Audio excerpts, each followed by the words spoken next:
পবিত্র কাবা মুসলমানদের আবেগ, অনুভূতি ও ইবাদতের প্রধান কেন্দ্র। এই ঘরের দেয়ালে বিশেষভাবে স্থাপন করা মর্যাদাপূর্ণ একটি পাথরের নাম হাজরে আসওয়াদ। আরবি হাজর শব্দের অর্থ পাথর, আর আসওয়াদ শব্দের অর্থ কালো। হাজরে আসওয়াদ এর অর্থ হলো কালো পাথর। শরীয়তের বিধান অনুযায়ী হাজিরা তাওয়াফ করার সময় এতে সরাসরি বা ইশারার মাধ্যমে চুম্বন দিয়ে থাকেন। রাসূলের হাদিসে হাজরে আসওয়াদ এটি একটি জান্নাতি পাথর। বিশুদ্ধ সূত্রে আব্দুল্লাহ ইবনে আব্বাস রাদিয়াল্লাহু তাআলা আনহু থেকে বর্ণিত, রাসূলুল্লাহ সাল্লাল্লাহু আলাইহি সাল্লাম বলেছেন, হাজরে আসওয়াদ জান্নাতের পাথর। প্রথমে এটি দুধের চেয়ে অধিক সাদা ছিল, পরে মানুষের গুনাহ তাকে কালো করে দিয়েছে।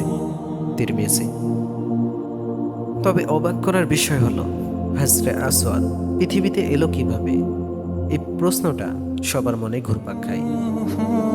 জান্নাতি এই পাথরটি পৃথিবীতে কিভাবে এলো, এই ইতিহাস অনেকের অজানা।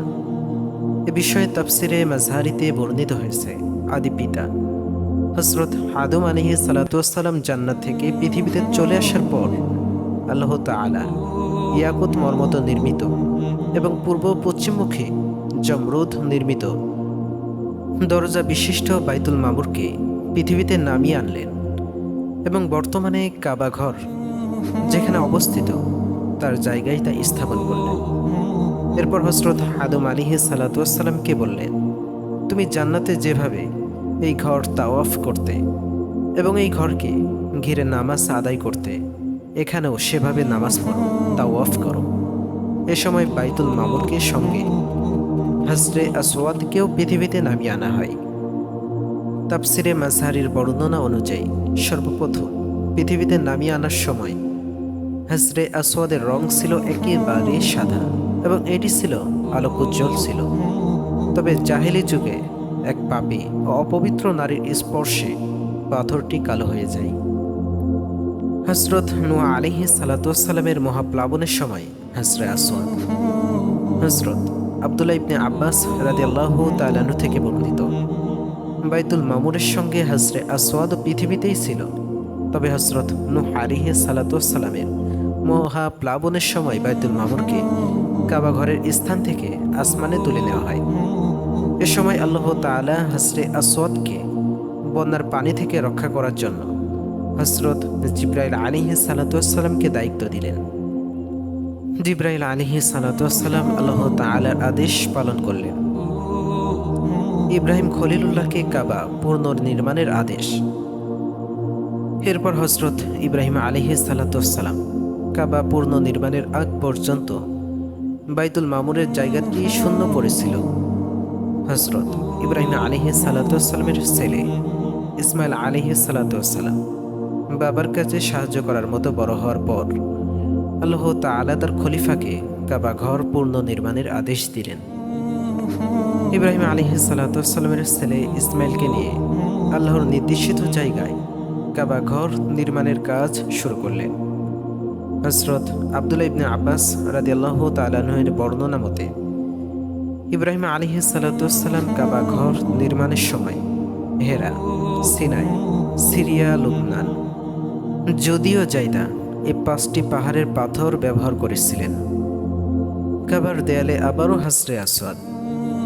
কাবার দেয়াল গাঁথনির কাজ যখন হাজরে আসওয়াদের উচ্চতা পর্যন্ত পৌঁছল, ইব্রাহিম আলাইহিস সালাতু ওয়াস সালামের ছেলে ইসমাইলকে বললেন, তাওয়াফকারীদের মন এদিকে আকৃষ্ট করতে এখানে একটি সুন্দর পাথর স্থাপন করো। অনেক খোঁজাখুঁজির পর ইসমাইল আলাইহিস সালাতু ওয়াস সালাম একটি পাথর নিয়ে এলেন, কিন্তু পাথরটি ইব্রাহিম আলাইহিস সালাতু ওয়াস সালামের পছন্দ হলো না। তিনি এর থেকে আরো সুন্দর পাথর খুঁজতে বললেন। বাবার আদেশ মতো ইসমাইল আলাইহিস সালাতু ওয়াস সালাম বিভিন্ন পাহাড়ে গিয়ে আরো সুন্দর সুন্দর পাথর খুঁজতে লাগলেন। এ সময় হযরত আবু কুবাইস পাহাড় থেকে একটি আওয়াজ হলো, হে ইসমাইল, আপনার একটি গচ্ছিত সম্পদ আমার কাছে রয়েছে, সম্পদটি নিয়ে আমাকে দায়মুক্ত করুন। আওয়াজ শুনে হযরত ইসমাইল আলাইহিস সালাতু ওয়াস সালাম পাহাড়ের ভেতরে গিয়ে হাজরে আসওয়াদ খুঁজে বের করলেন এবং তা কাবা শরীফের দেয়ালে রাখলেন। এভাবে হজরে আসওয়াদ আবার তার স্থান ফিরে পেল। সূরা বাকারা আয়াত 127 এবং 128। হজরে আসওয়াদ চুম্বনের ফজিলত। শরীয়তে মর্যাদাপূর্ণ এ পাথরে সরাসরি বা ইশারার মাধ্যমে চুমু দেওয়ার বিধান রয়েছে। আব্দুল্লাহ ইবনে ওমর রাদিয়াল্লাহু তাআলা আনহু থেকে বর্ণিত, তিনি বলেন, আমি রাসূলুল্লাহ সাল্লাল্লাহু আলাইহি সাল্লাতুয়াসাল্লামকে বলতে শুনেছি, এ দুটি রোকন হজরে আসওয়াদ ও রোকনে ইয়ামানি। স্পর্শ গুণামুক্ত মুছে দেয়, অর্থাৎ গুণাগুলোকে সরাসরি মুছে ফেলে দেওয়া হয়।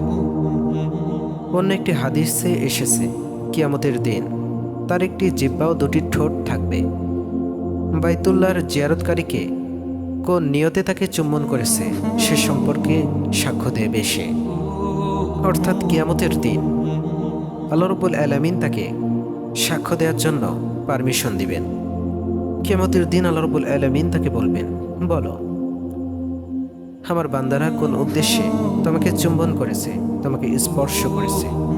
তখন সেই হজরে আসওয়াদ সরাসরি আল্লাহ রাব্বুল আলামিনের কাছে জবাব দিবে। হজরে আসওয়াদের ইতিহাস। ইসলাম পূর্ব কুরাইশদের যুগে কাবা শরীফের খেলাফ যখন পড়ে গিয়েছিল, তখন হজরে আসওয়াদও পড়ে গিয়েছিল। ফলের কৃষ্ণতা আরও বেড়ে যায়।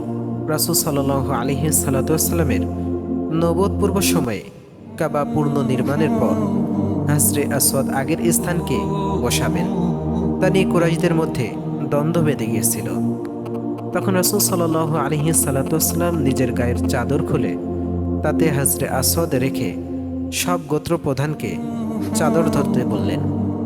গোত্র প্রধানরা চাদরটি ধরে কাবা চত্বর পর্যন্ত নিয়ে গেলে রাসূল সাল্লাল্লাহু আলাইহি সাল্লাম নিজ হাতে তা কাবার দেয়ালে স্থাপন করেন। এভাবে দ্বন্দ্বের পরিসমাপ্তি ঘটে আব্দুল্লাহ ইবনে জুবাইর রাদিয়াল্লাহু আনহুর শাসনামলে। 61 থেকে 71 হিজরি হজরে আসওয়াদ ভেঙে 3 টুকরো হয়ে গিয়েছিল। ফলে তিনি তা রূপা দিয়ে বাধাই করেন। তিনি সর্বপ্রথম হজরে আসওয়াদকে রূপা দিয়ে বাঁধানোর সৌভাগ্য অর্জনকারী। 179 হিজরিতে আব্বাসী খলিফা হারুন রশিদ হজরে আসওয়াদকে হীরা দিয়ে ছিদ্র করে রূপা দিয়ে ঢালাই করেন। 317 হিজরিতে কারা মতিয়ারা হারাম শরীফে অর্থকৃত আক্রমণ করে হজরে আসওয়াদ ছিনিয়ে নিয়ে যায়। পরে 332 হিজরিতে ফিরিয়ে এনে চুনা দিয়ে তার চারপাশ এঁটে দেওয়া হয়।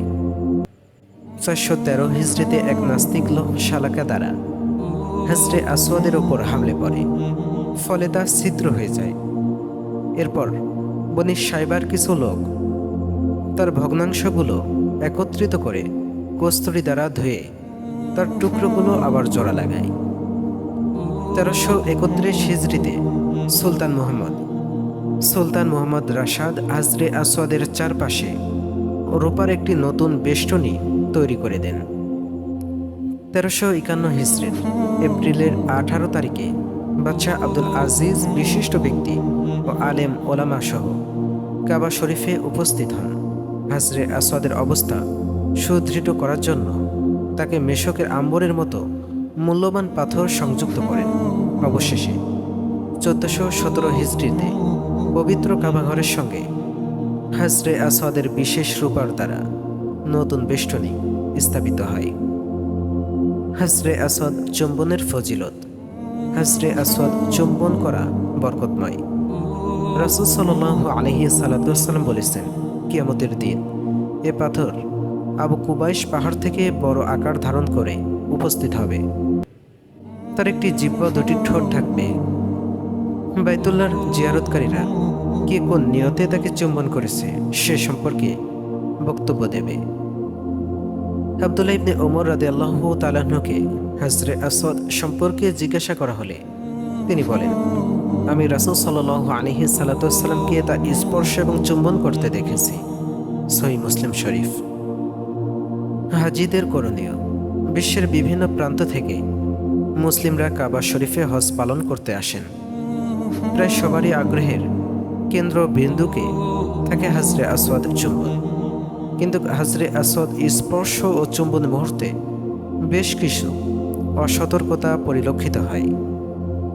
কারো জবরদস্তিমূলক চুম্বন বা স্পর্শের চেষ্টায় যেন অন্য কোনো মুমিনের ক্ষতি না হয়, সেদিকে সতর্ক থাকতে হবে। অন্য কেউ যেন মনে আঘাত না পায় তা নিশ্চিত করতে হবে। গুনাহ মাফ করাতে গিয়ে যেন আরো গুনার বোঝা মাথায় করে ফিরতে না হয়, খেয়াল রাখতে হবে। আল্লাহ রাব্বুল আলামিন সূরা আহজাবের ৫৮ নম্বর আয়াতে বলেছেন, যেসব লোক বিনা দোষে মুমিন নারী পুরুষকে কষ্ট দেয় তার অতি বড় একটা মিথ্যা অপবাদ ও সুস্পষ্ট গুনাহের বোঝা মাথায় তুলে নেয়।